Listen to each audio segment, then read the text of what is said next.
Le 7 décembre 1941, le Japon attaque par surprise la base américaine de Pearl Harbor dans le Pacifique. Cette attaque est bien connue du grand public, mais 37 ans plus tôt, les Japonais avaient déjà lancé une offensive surprise contre la flotte russe. Cet assaut naval sera suivi d'un siège long et sanglant. C'est l'histoire de la bataille de Port Arthur.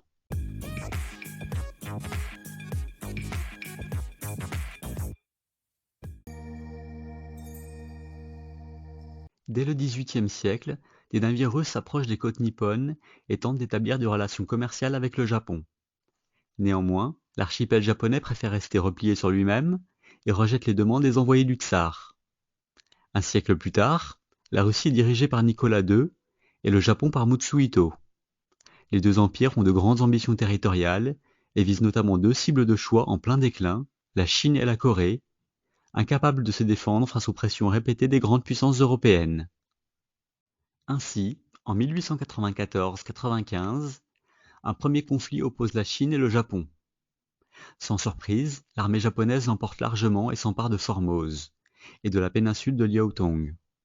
Cependant, la joie des Japonais sera de courte durée, puisque sous la pression combinée de l'Allemagne, de la France et de la Russie, ils devront rétrocéder Liaotong aux Russes en 1898, dont la ville de Port Arthur, idéalement placée pour la flotte russe, son port étant libre de glace toute l'année. De plus, pour les Russes, la ville est un endroit parfait pour servir de terminus au célèbre transsibérien qui n'est pas encore achevé à l'époque. Enfin, encouragée dans ses visées expansionnistes par l'Allemagne de Guillaume II, la Russie profite de la révolte des Boxers en Chine pour occuper la Mandchourie en 1901, que les Japonais convoitaient également. De l'autre côté, le Japon connaît un développement spectaculaire de son industrie et de sa population. Le riz et les ressources minières du continent sont donc scrutées de près, et l'expansion russe irrite les autorités nippones. Néanmoins, un autre pays est agacé par les ambitions tsaristes, le Royaume-Uni. Ainsi, en 1902, les Britanniques engagés dans la guerre des Boers en Afrique du Sud avertissent le Japon qu'ils n'interviendront pas en cas d'attaque japonaise contre la Russie. Des négociations vont cependant être menées en 1903, mais ne donneront aucun résultat, le mépris de Nicolas II et la perspective russe d'une victoire facile ne facilitant pas les choses. Du côté japonais, la neutralité anglaise et l'éloignement du gros des armées russes convainquent les Japonais qu'il est temps de frapper un grand coup sur la scène internationale.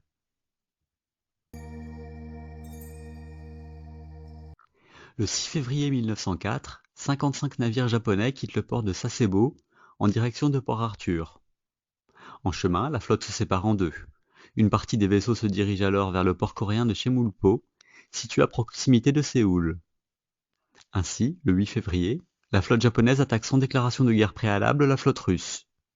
Si les pertes sont assez limitées pour les deux camps, avec 150 morts environ de chaque côté, 7 navires russes sont assez sévèrement endommagés, contre aucune perte côté japonais. En parallèle, 8000 soldats japonais débarquent en Corée et marchent vers Séoul. Enfin, le 10 février, le Japon déclare officiellement la guerre à la Russie. Surpris, les Russes ne peuvent pas faire intervenir le reste de leur flotte, qui est bloquée par les glaces à Vladivostok.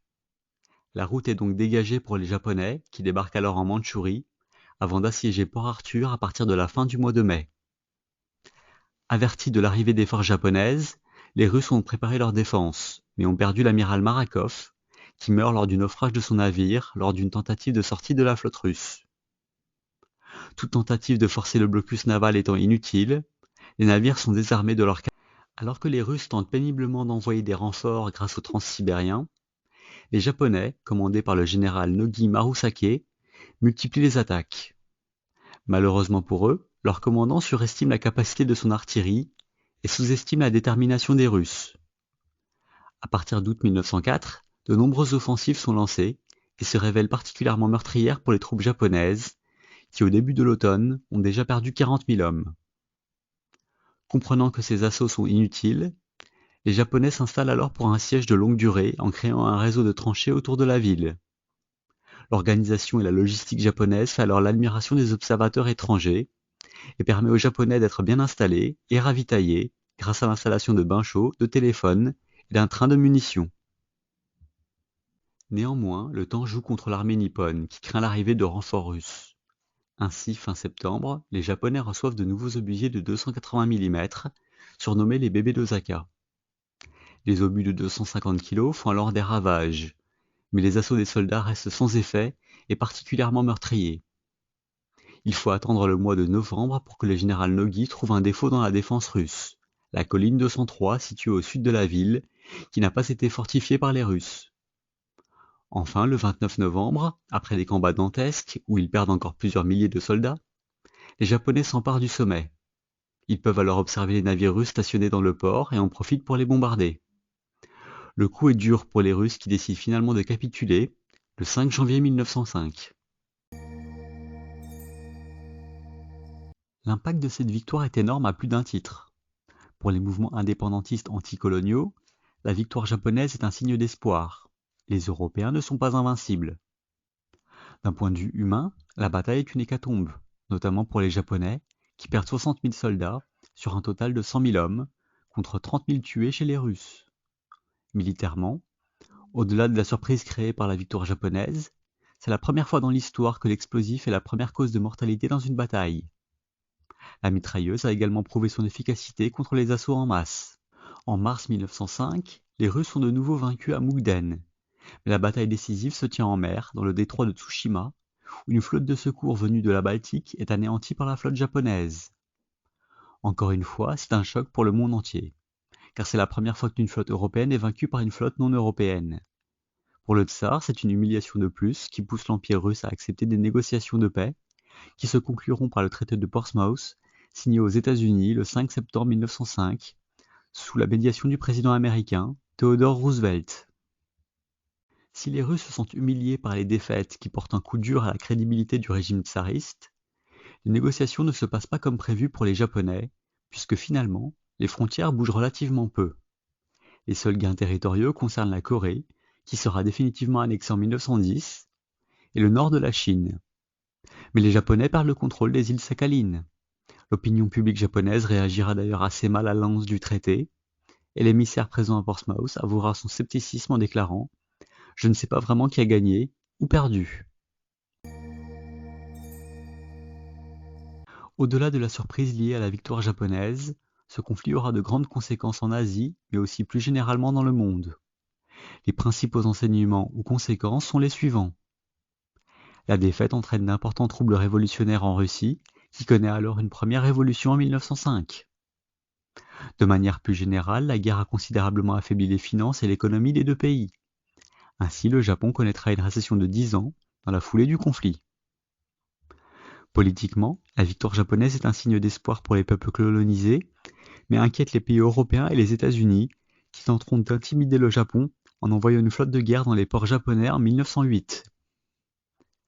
D'un autre côté, la Russie se tourne vers les Balkans, où l'Autriche-Hongrie a de grandes ambitions. Cette nouvelle rivalité va finalement aboutir au début de la Première Guerre mondiale. D'un point de vue purement militaire, l'utilisation de l'artillerie, des mitrailleuses et des tranchées lors du siège de Port-Arthur préfigure les affrontements de la Première Guerre mondiale.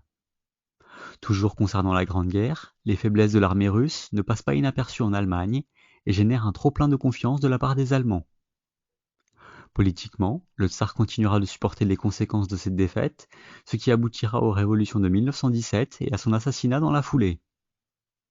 Pour les Japonais, la victoire a engendré un excès de confiance dans la capacité du Japon à vaincre une superpuissance occidentale grâce à l'esprit de sacrifice de ses soldats. Cette croyance conduira les Japonais à se lancer dans une série d'invasions et d'attaques en Asie et dans le Pacifique durant la Seconde Guerre mondiale contre un ennemi bien plus puissant que l'Empire russe, les États-Unis. Toujours sur le plan militaire, la victoire de Tsushima va engendrer un changement de doctrine pour la marine japonaise avec l'adoption du Kantai Keisen, une stratégie qui se basera sur le concept de bataille décisive. Cette doctrine sera appliquée contre les Américains avec l'attaque de Pearl Harbor, mais aboutira à la défaite du Japon en 1945. Enfin, toujours en 1945, l'URSS de Staline se souviendra de l'humiliation de 1905 et se vengera en écrasant les Japonais en Mandchourie. Voilà pour l'histoire d'une bataille relativement méconnue en Europe et qui a pourtant entraîné de grandes conséquences durant les 40 années qui suivront. Dites-moi ce que vous pensez de cette bataille et de ses conséquences.